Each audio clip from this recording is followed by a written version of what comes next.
चलो ठीक है।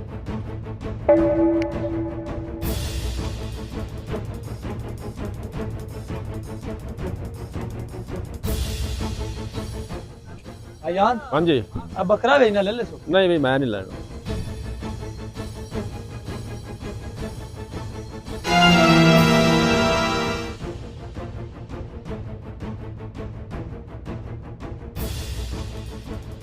भाई दिल हाँ दो बंदे ना तेरा बकरा उत्ते सेल करदे पैन। मैं गड्डी दा बड़ा पीछा कीता है हाँ ते मैं उन्हां नूं वेख्या, दो जने सन ते मैं पिछा हट पिया। मैं कहा भाई दिल नूं जा दस। आजा।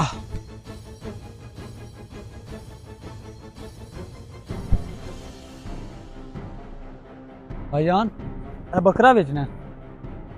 किन्ने दा भाई जी? भाईजान बकरा है 15,000 का, लेकिन ਤੁਹਾਨੂੰ 50% डिस्काउंट करके 7,500 ਦਾ ਦੇ ਦੇਵਾਂਗਾ ਮੈਂ। कि बकरियां ते डिस्काउंट किदों दे शुरू हो गए? लगदा है कुछ चोरी दा है। नहीं भाई मैं नहीं लेना। भाईजान अब भाई गल तो सुन।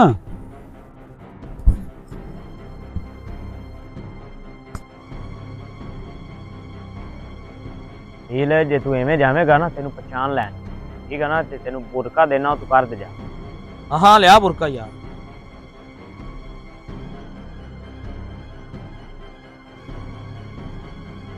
तेरा बकरा नहीं बिका। ओ बीबी आंदी कोई नूं ਆਪਾਂ ਵੇਚ ਕੇ ਜਾਣਾ। बीबी जी है बकरा बेचना है। किन्ने दा बकरा? ये माई है, इनू मंग कर देना। ये जी 15,000 ਦਾ है। अजन 15,000 नगद लेना ने कि चेक देवा? तू ये तो मालिक है।